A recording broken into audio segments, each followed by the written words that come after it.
Welcome back to the Cubbies Crib Podcast. I am Jordan. With me, as always, is Jake Meisner. We are the editors over at Cubbies Crib.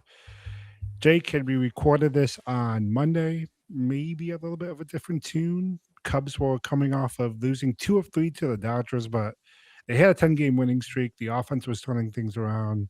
Friday's game against the Dodgers looked like a potential NLCS preview. But we're recording this on Tuesday. We had a full episode planned out talking about the managerial changes across baseball. We still might get into that later in this podcast, but we had to throw that all out the window with a update. Well, first by Rick Sutcliffe, and then confirmed by Craig Counsell. Justin Steele has suffered a setback. He suffered a flexor strain, same injury that Riley Martin has, and he would now be sidelined for the next month. The Cubs will then reevaluate it, assuming he gets the all clear, which is a big assumption when it comes to the Cubs and pitching injuries. Council said that he's on track for a return post All-Star break, pushing his potential return back about a month and a half from what we originally were expecting. Jake, you saw the news from Rick Sutcliffe. You saw the confirmation from Craig Counsell. Are we at doomsday scenario for the Cubs and the pitching staff? Man, it sure feels that way. It sure feels like that 3 mil for Lucas Giolito might have been a prudent move. It just feels like it's just rubbing salt in the wound at this point. It's bad enough with the entire bullpen literally on fire. Like you get a nice feel good story. Riley Martin comes up, rookie, just pitching lights out, down for 8 weeks. We get Phil Maton back. He didn't look great in his return. Velo is still down. He's hanging his curveball like crazy. It's just there's no good news on the pitching front outside of Edward Cabrera. I think that's the only healthy good news pitcher we have at this point. So losing Steele when you were expecting him back in a little over a month, and now we're talking mid to late July, hopefully. And then that since he had this setback, and given all the other injuries the Cubs have had on the pitching side, they are going to have him on the shortest leash imaginable once he's back. Yeah, long term wise, I don't think it changes the conversation around what Steele is going to be for the Cubs once he comes back. We've talked before that once he does make his return to the rotation, there's going to be some handcuffs on him. And still, that's going to be accentuated now with the injury. But the goal is to make sure that by the time we get to October, Steele's capable of giving you at least 5 innings. The problem with that is his timeline now gets pushed back at least a month and a half. So you figure if all things go well, he's with the Cubs end of July. August, you just got to wipe away to him making a start every 5, 6 days, giving you 3 or 4 innings. Maybe September, you see the harness lifted a little bit. You start seeing him going into the fifth, going into the sixth inning. But it's just a massive blow when you talk about the injuries the Cubs have, because in the back of your mind, no, you weren't exactly expecting Steele to be an X factor for the Cubs this season, but his return was factored into, like you said, maybe that's why the Cubs didn't top the Padres offer for Lucas Giolito. It was $3 million, only $1.5 million up front. That felt like a deal that the Cubs could have easily matched, but at the same time, it felt like a deal that the Cubs didn't have to make. They were under the impression that Steele was going to come back at this beginning of June. Matthew Boyd was making his return to the rotation. Now all of that is thrown out the window. You don't have that crutch that is Steele coming back. And I think it highlights the focus of the trade deadline for the Cubs, because now you're going to be without Horton for all of this season, a big chunk of the 2027 season if there's baseball. You're going to be without Steele now for a big chunk of the remainder of the season. You have to go out and get a top of the rotation arm at the deadline. There's no excuses for you not to at this point if you're Jed Hoyer. Yeah, I wrote about it this morning. I think it was actually this morning and tonight, but it, it I don't want to be Jed Hoyer right now because you have to go and bolster this pitching staff. Like another reclamation project, roll of the dice, a la Michael Soroka last year. Like that can't be it. But if you go try and get a Joe Ryan or a Sandy Alcantara or somebody of that caliber, your farm system's cooked. You're done. Like you will have nobody anywhere near the top 100, assuming you're moving somebody like Kevin Alcantara or Jefferson Rojas. Jackson Wiggins to me is a non-factor. Like his value is pretty low right now, just given the health concerns. So then the question is, as the rest of the division is on the uphill swing in terms of young talent in Pittsburgh and St. Louis and especially Milwaukee, the Cubs are trending sharply in the other direction. And I know we all love to just dump on Carter Hawkins when he made his 2032 comment, but you and I have both written about this lately. That is part of the job of running a major league franchise is you have to balance short term and long term. And it feels like if you are pushing all the chips in on 26, you better be really sure that you're at least getting to the NLCS. And I think there's been a lot to like lately. Obviously, a 10-game winning streak is wonderful. I think there are still questions that need answered. I think there are still guys that haven't quite hit their stride. So the trade deadline's not till August. As we've seen in just 4 weeks, a lot can happen in a very short amount of time. So we've got a lot of baseball left, and the situation's going to change. But right now, I wouldn't want to be in the position where you feel like you have to go get a big arm, because I think it comes at the direct at the disadvantage of a long-term plan. No, 1000%. If you think back to the deadline last summer, part of the reason why the Cubs didn't get that arm is whether it's Sandy Alcantara or Edward Cabrera, the trade would have cost the Cubs someone from the group of Moises Ballesteros or Owen Casey, and someone from the group of Matt Shaw or Kate Horton. That's not the type of deal that the Cubs were going to make last season. You would argue that's probably not the type of deal that Jed Hoyer is going to make this season.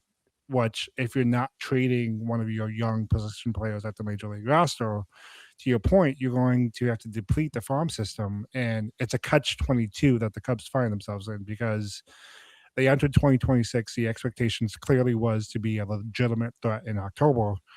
Now with Steele out for a good chunk of the season, now with Horton out for all of the season, you're missing 2/5 of your rotation that you thought was going to be dudes for you come the playoffs. Well, and it's not just that; it's the pieces that are left aren't Yeah, pitching like you wanted them to. Like Matthew right. Boyd has been terrible.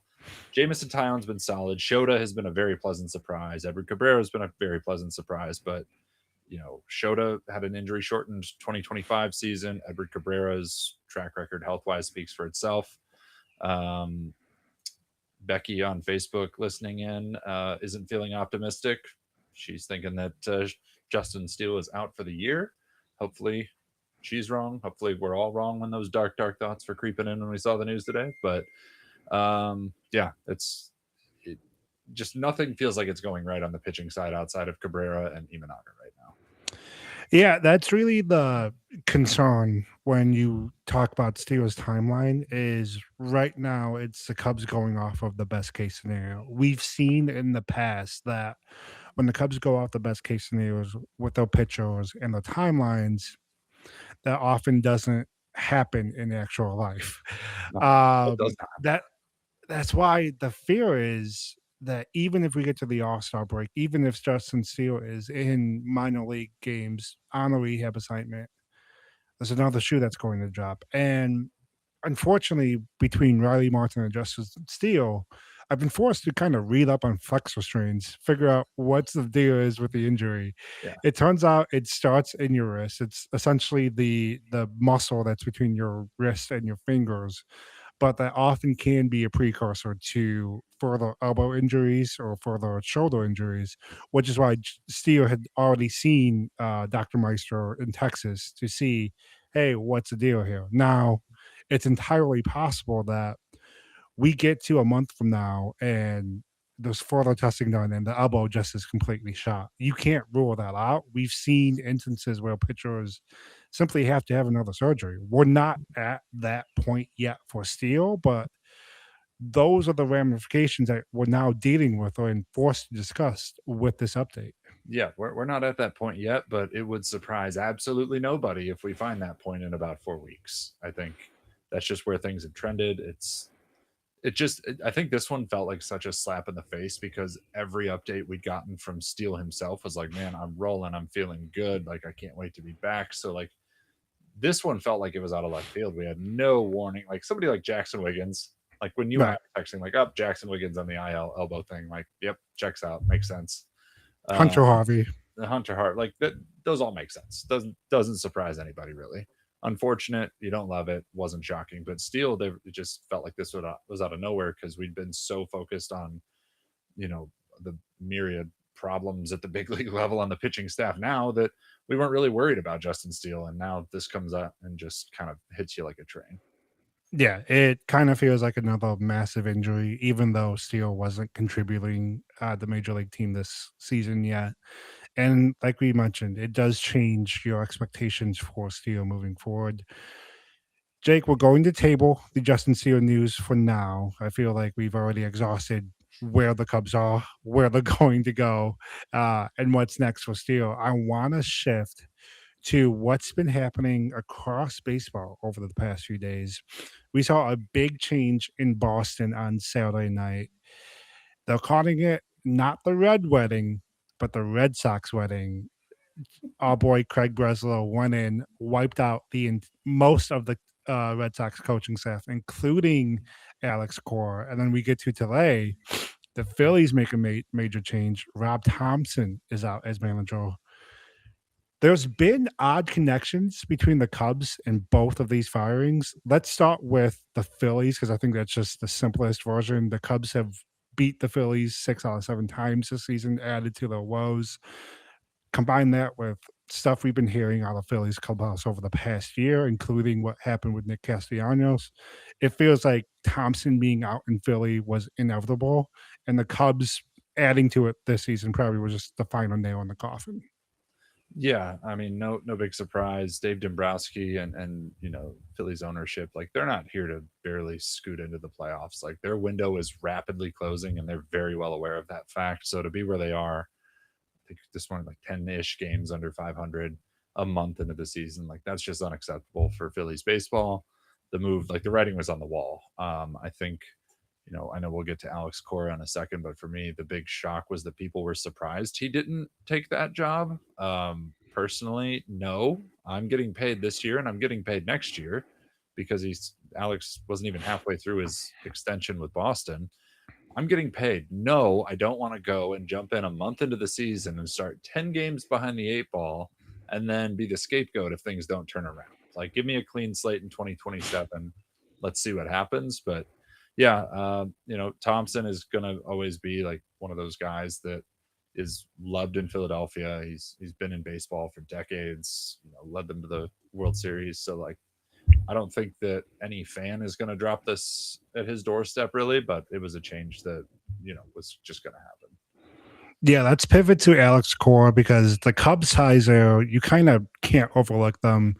Of course, it starts with Craig Breslow, who was of the Theo Epstein and Jed Hoyt tree. When he was in Chicago, he's credited for revamping the team's pitching infrastructure. He kind of used that to become a strong candidate for the Red Sox job once it opened. And the first year, the Red Sox were 500. No one really batted an eye.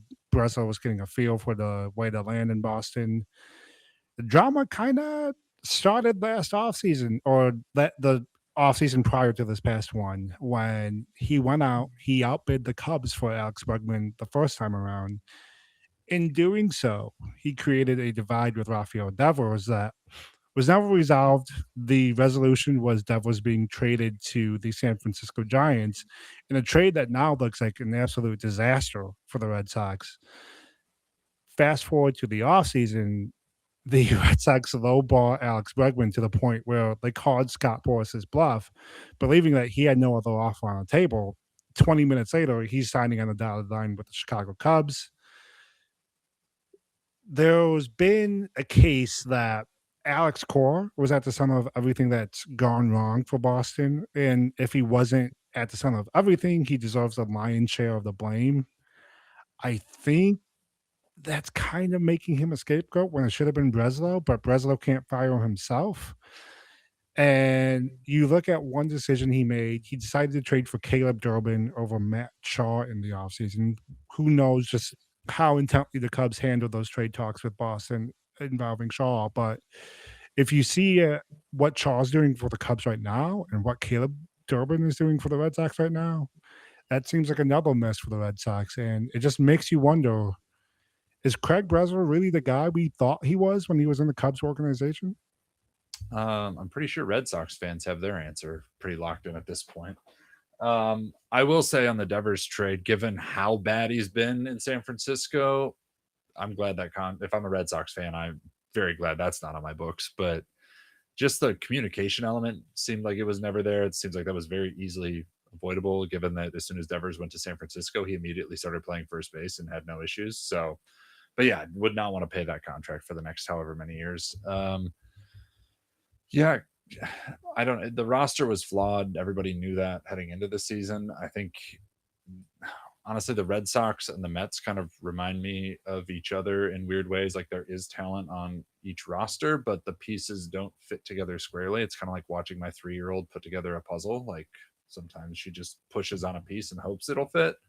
That kind of seems to be how Breslow in Boston and then over in New York, kind of how they've approached their roster building. But yeah, Cora will be back in baseball.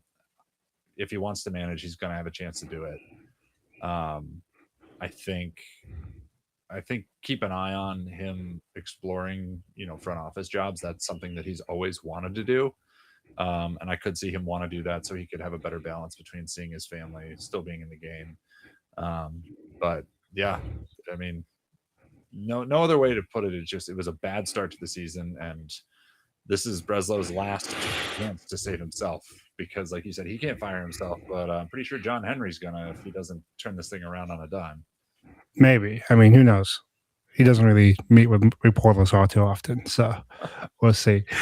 Jake, every time there's a managerial opening across baseball, Cubs fans, of course, like to point to David Ross. David Ross was the appearance of a ascending manager during his time with the Cubs for no fault of his own. The Cubs unceremoniously cut him loose at the end of the 2023 season, made an aggressive push for Craig Counsell. In doing so, I think the Cubs may have indirectly put a label on David Ross, saying that he's not the manager that can get you into the playoffs. And I think we're seeing that play out over the last 2 managerial cycles. He's loosely been mentioned as a candidate for some jobs. I don't think he's ever been taken seriously. Jake, you had an article over the weekend exploring the connections between Ross and the Red Sox. I feel like if there were to be a time for Ross to get a job, it would be with the Red Sox at the end of the season. That being said, I kind of feel like baseball is telling us something with Ross. I think they're telling us that he might not be the manager that teams go to first.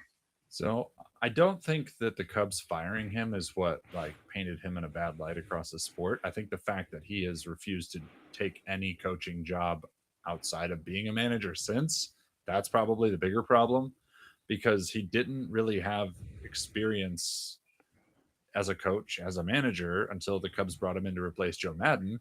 Right. So I feel like it's fair for other organizations to be like, great, go get more experience. Like we kind of liked what you did in Chicago, but let's see you continue to expand your skill set and your base of knowledge because the game changes so fast now, even year to year. Right. So now he has been doing ESPN and now he's got his podcast with Rizzo and like that's all fine and dandy, but it doesn't boost your resume as a managerial candidate. I think if he would have jumped straight to being Aaron Boone's bench coach in the Bronx, he would be a very serious candidate for teams in need of a new skipper, but he hasn't been in the dugout for 2 years now, going on 3. Right. So I think it was more a mess of his own making personally. I think everybody just saw like just because the Cubs fired him to hire Craig Counsell, I think everyone understood pretty well that Counsell was the exception. Like that was the guy that they would fire Ross for. But yeah, I think Boston makes sense. Again, I don't think it makes sense. Like it would have made sense to bring him in right now. That's right. I don't think bringing in an external hire mid-season is ever a good move. I mean, you saw that when Rob Thompson became Phillies manager. He had been in the organization forever and had familiarity with all their systems and everything in place Right. and the roster. So if it's going to happen, A, Craig Breslow needs to not be fired. And I don't think that that's a guarantee. And Feels like we're heading towards him being without a job soon. so, but yeah, I think there's a lot of fits in between Ross and Boston. I think if it's going to happen, that's where it'll happen. But I would not be shocked if he has to go and be a bench coach, work through, kind of just build his resume up, and before he gets another bite at the apple. Yeah, I think that's what Cubs fans are kind of forgetting when it comes to David Ross and his tenure in Chicago. He definitely was a lot better than I thought he was going to be. I don't think he was in the top half of National League managers. If anything, I think it was probably middle of the pack with the potential to just grow on the job. And I think we were seeing that by the end of the 2023 season. But like you mentioned, his path to becoming the Cubs manager is unlike what you've seen with most candidates. Look at the Phillies. They've just hired Don Mattingly. Mattingly has had a run as a manager before. He's taken bench jobs to kind of stay involved with baseball and making sure he understands the language of the current players, making sure he understands the direction that the game's headed. I'm not saying Mattingly is going to solve everything that's going wrong with the Phillies right now, but that's kind of the opportunity you create for yourself when you take a job as a bench coach. That's why when Ross was first fired, I thought the easiest thing he could have done was go be under Aaron Boone. Aaron Boone, for better or worse, Yankees fans might not agree, but he has stability as an American League manager. Again, some would say he's a good manager. Yankees fans might disagree. That being said, it's much needed experience for Ross. It's a different viewpoint. It's a different league, more players, more ability to grow as a manager. And like you mentioned, we never saw Ross take that job. And now we're going on yet another year where he's out of baseball. Sure, he was with Team USA, but the World Baseball Classic isn't Major League Baseball. And I just don't think he's a legitimate candidate for jobs. Yes, Boston, maybe, if Craig Breslow stays in there. Breslow does a lot of things that kind of are to his own interest. So I think that's why Ross would make sense there. But we're looking at jobs potentially with the Phillies, with the Astros, with the Mets, all teams that I don't think Ross would be their first candidate because they're looking for that big name hire to kind of right the ship. And at this point, I just can't see that as Ross. Yeah, and I think what was so interesting, it was the first or no, it was the second episode of Ross and Rizzo's podcast with Joe Madden on, and they're talking, and Joe was talking about how valuable all those years of grinding through the minors and doing organizational roles and big league, you know, coaching gigs all led him to be the manager that he was in Tampa Bay. And then obviously in Chicago, winning a World Series. He talked about how valuable that experience was and how much it meant to him. And Ross flat out said, yeah, I didn't have that. Like, that would have been nice. Like, I wish I would have had that. And like, I wish I would have, learned on the job and built my way up to getting the big job. And like, you had the chance to do that. Like, yes, it was, take one step forward or one step backward, but I think you take two forward long term. So it, he had the chance to do what he says he wished he could have done and then didn't. Right. So I don't know. It feels like a mess of his own making, but neither here nor there, I guess. Yeah, if you're a Cubs fan, I think the name to keep an eye on is Ryan Flaherty. He's been an ascending candidate for the last two off seasons. Some would say he could have had the Orioles job last offseason. He decided to come back with the Cubs for another year. You get it because if you look at the Orioles, if you look at the Cubs, sure, the Orioles had an aggressive offseason. Maybe your chances as a contender are more true with the Cubs. If he has a deep run as a Cubs bench coach this season, that's only going to polish off his candidacy even more.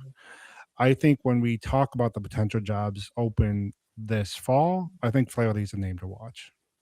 100%. And I think he could fit in any of the markets you just listed. I think he's got the experience, he's got the reputation around baseball. I mean, he's been on a coaching staff in Chicago, so like major media market, check. Yeah, I would be shocked, frankly, if he was back with the Cubs in 2027. Same. Jake, let's end this podcast with an interesting debate that's happened between Dodgers fans and Cubs fans over the past week. No, we're not talking about Dalton Rushing. No, we're not talking about Pete Carroll Armstrong and what he had to say about the fan base. Craig Counsell made news in LA because he just said that the Shohei Ohtani rule is strange and that it does create a competitive disadvantage for teams not named the Dodgers. And it's kind of opened the can of worms surrounding Otani. If you're not familiar, the Dodgers get to keep an extra pitcher on the roster because of Otani's inclusion. He's a unicorn of a player, so I get why there's a rule to kind of adapt to that. That being said, it's also kind of unfair to teams. Jake, off the cuff, is there an immediate solution that comes to mind that kind of puts all this talk to bed? I mean, not unless the 29 other owners at the next CBA say that's enough of this crap and we're not tolerating it anymore. And if the Dodgers win a third straight World Series, that may very well be how that plays out. But no, I don't love it personally. I get that he's a unicorn. I get that he's unlike anything we've ever seen in baseball.